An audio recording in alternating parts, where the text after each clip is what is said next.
কিরে পাগলা ছাগলময়ক, তরে তুই করে বললাম, কারণ পাগল আর ছাগল দিয়ে তুই বলাই ভালো। সম্মানের কোনো জায়গা রাখে না তারা। তুই বাংলাদেশ নিয়ে এত লাফালাফি করস কে?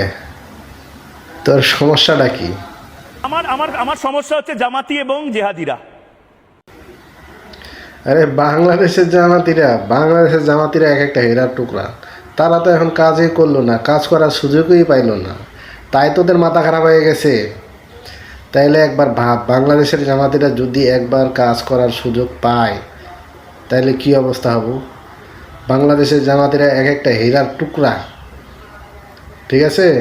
জামাতিরা যদি কাজ করে, সোনার বাংলাদেশ থেকে হীরার বাংলাদেশে পরিণত হবে। হীরা, বাংলাদেশের জামাতিরা এক একটা হীরার টুকরা।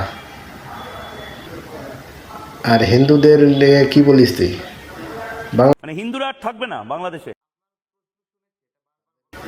বাংলাদেশের হিন্দুরা তারা মায়ের কোলে বসবাস করে, মায়ের কোলে, ঠিক আছে? যারা প্রকৃত বাংলাদেশি, যারা দেশপ্রেমিক, তারা বাংলাদেশ নিয়ে কোনো মন্তব্য করে না। যারা তোর মতো খ্যাকসর ছাগল ছোড়া, তারাই মন্তব্য করে। বাংলাদেশ নিয়ে বেশি বাড়াবাড়ি করিস না, বেশি কথা বলিস না, নাইলে তোরে দিয়ে টয়লেট পরিষ্কার করাবো।